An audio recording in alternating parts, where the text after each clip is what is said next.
Violence erupts in West Bengal's Murshidabad after Karnataka. Locals vandalized a school after authorities allegedly refused entry to a girl wearing hijab. Police resorted to use of tear gas to take control of the situation. The matter was resolved after a meeting between school and parents. The school denied allegations and clarified that no such order was passed.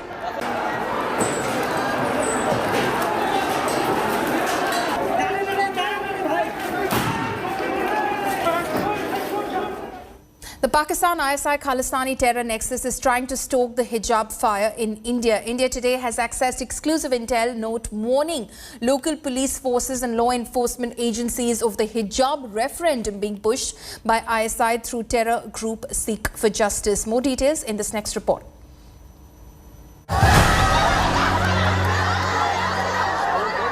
Protests,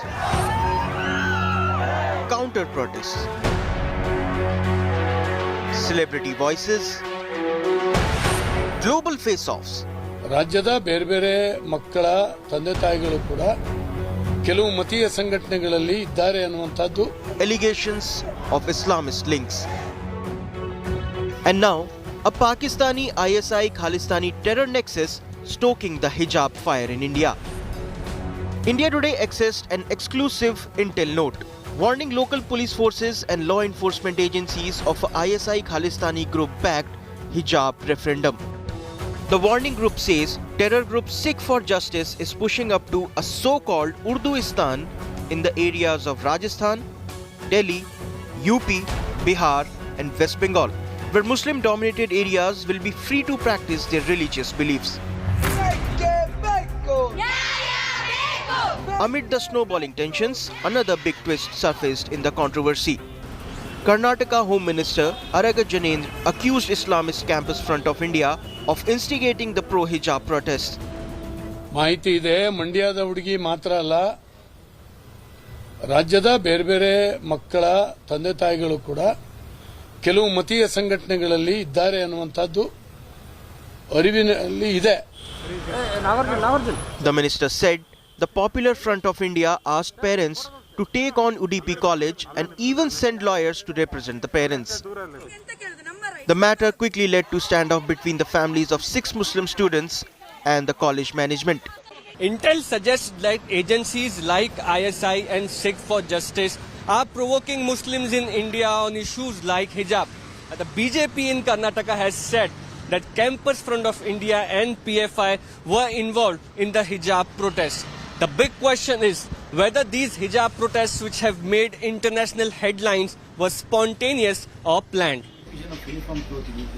BJP MLA Raghupati Bhatt alleged that his life was under threat over the controversy. The MLA claimed that he was receiving calls over the internet from different countries. The callers had reportedly told him that they know how to control him and threatened to harm him if he continued to oppose Muslims. That is not from any particular association or any person. This is all dummy calls from the internet calls. But I didn't take it very serious. As a MLAs, we'll receive a lot of like this calls. BJP Minority Cell Chief Daud Abubakar also said that he received threats for speaking against the pro-hijab protesters. Several questions are raised as the Hijab Showdown gets murkier. Is this an attempt by terrorist groups to divide our nation? Bureau Report, India Today. The Karnataka High Court will be hearing the plea on Monday seeking an end to the hijab ban in educational institutes. But the petitioners are under scanner due to the alleged link with the Campus Front of India. India Today exclusively spoke to the classmates of 6 girls, including 3 petitioners who are spearheading the hijab campaign. Classmates of these petitioners claim that someone is backing the girls and they have noticed a sudden change in the behavior of the petitioners who suddenly took to hijab after going without the veil earlier. Classmates of petitioners also blamed the agitators for stalling studies while exams are only a couple of months away. Classmates of the petitioners in fact further claim that no one is instigating them to participate in the anti-hijab protests and they're doing it voluntarily. ಅಂದ್ರೆ behaviour ಅಲ್ಲಿ ತುಂಬಾ change ಆಗಿದೆ. ಅಂದ್ರೆ ನಮ್ ಜೊತೆ rash ಅಲ್ಲಿ ಮಾತಾಡೋದು, ಅಂದ್ರೆ ಅವ್ರು ಒಬ್ಬೊಬ್ರು ಸಿಕ್ಕಿದಾಗ ಒಳ್ಳೆ ರೀತಿಯಲ್ಲಿ ಮಾತಾಡ್ತಾರೆ, ಬಟ್ ಅವರು 6 ಜನ ಒಟ್ಟಿಗೆ ಸೇರಿದಾಗ ಏನೋ ಅಂತ ನೋಡಿದ ಹಾಗೆ ಮಾಡುದು, ಹಾಗೆಲ್ಲ ತುಂಬಾ ನಡೀತಿತ್ತು. ಮತ್ತೆ ಇದ್ರ ಹಿಂದೆ ಯಾರು ಇದಾರೆ ಇಲ್ವಾ ಅಂತ ನಮ್ಗೆ ಕರೆಕ್ಟ್ ಆಗಿ ಕನ್ಫರ್ಮ್ ಆಗಿ ಗೊತ್ತಿಲ್ಲ, ಬಟ್ ನಮ್ಗೆ ಅನುಮಾನ ತುಂಬಾ ಇದೆ ಯಾರಾದ್ರೂ ಇರ್ತಾರೆ. ಯಾಕಂದ್ರೆ ಸ್ಟೂಡೆಂಟ್ ಆಗಿ ಇಷ್ಟು ಮುಂದೆ ಬರ್ಲಿಕ್ಕೆ ಸಾಧ್ಯವೇ ಇಲ್ಲ. ಸೊ ಯಾರಾದ್ರೂ ಇರ್ಬೋದು ಅಂತ ನಮ್ಮ ಹಠ ಬರ್ಲಿಕ್ಕಿರೋ ಕಾರಣ ನಮ್ಗೆ ಸಹ ಗೊತ್ತಿಲ್ಲ. ಮಾತ್ರ ಫಸ್ಟ್ ಇಯರ್ ಅಲ್ಲಿ ನಾವು ನೋಡಿದ ಪ್ರಕಾರ ಇದು ಡಿಸೆಂಬರ್ ಮಂತ್ ಅಲ್ಲಿ ಸ್ಟಾರ್ಟ್ ಆದದ್ದು, ಎಂಡ್ ಮಂತ್ ಅಲ್ಲಿ ಸ್ಟಾರ್ಟ್ ಆದ. ಅದಕ್ಕಿಂತ ಮುಂಚೆ ಯಾವತ್ ಸಹ ಇಷ್ಟು ದೊಡ್ಡ ಇಶ್ಯೂ ಆಗಿರ್ಲಿಲ್ಲ. ಮತ್ತೆ ಅದನ್ನು ಯಾರು ಸಹ ಹಾಕೊಂಡ್ ಸಹ ಬರ್ತಿರಲಿಲ್ಲ. ಅಂದ್ರೆ ಕಾಲೇಜ್ಗೆ ನಾರ್ಮಲ್ ಆಗಿ ಬರ್ತಿದ್ರು. ಅಂದ್ರೆ ಕಾಲೇಜಿಗೆ ಬರುವಾಗ ಅವರು ಬುರ್ಕಾ ಆಗಿರ್ಬೋದು, ಅವ್ರು ಹಿಜಾಬ್ ಹಾಕೊಂಡ್ ಬರ್ತಿದ್ರು. ಕ್ಲಾಸ್ ಒಳಗೆ ಕುತ್ಕೊಂಡಾದ್ಮೇಲೆ ಅವರು ತೆಗ್ದಿಟ್ಟು ಎಲ್ಲ ನಾರ್ಮಲ್ ಎಲ್ಲ ಸ್ಟೂಡೆಂಟ್ಸ್ ಆಗಿ ಅವ್ರು ಸಹ ಕುತ್ಕೊಂಡು ಮತ್ತೆ ಎಲ್ಲ ಮುಗಿಯುವಾಗ ಹಾಕೊಂಡು ರಿಟರ್ನ್ ಮನೆಗೆ ಹೋಗ್ತಿದ್ರು ಅವರು. ಅಷ್ಟೇ ಬಿಟ್ರೆ ಮತ್ತೆ ಹೀಗೆ ಇಷ್ಟು ದೊಡ್ಡ ಇಶ್ಯೂ ಆಗೇ ಇರ್ಲಿಲ್ಲ. I think some committees are supporting them, so they are protesting to wear hijab. No one is forced to us to include in AVP protest. We are going in ourselves only. Students are divided over the hijab ban in Karnataka. My colleague Nabila Jamal in fact spoke to a few of them in Bengaluru. Listen in. Some of the girls that have studied in Bangalore, grown up in Bangalore, have really followed on the happenings in the state as of now. Let me toss to them. What do you think about uniformity in schools? Your personal opinion. Go for it. So I would say, while I do stand for uniformity in school, because I feel like it creates an environment of learning for the children, and you don't judge anyone on the basis of what you're wearing or outside appearance as such. But at the end of the day, we have to take into consideration the fact that we are there for a common purpose, that is to be educated, to learn something at the end of the day. So as long as we are following that uniform or the code of conduct in school, we can express ourselves in different ways, be it in terms of religion or be it in terms of whatever we're wearing and all of that. So while I'm all for uniformity, I am not for the discrimination of people on the basis of caste, creed or religion. But here you have you grown up in schools and colleges where you had your fellow classmates wearing the hijab?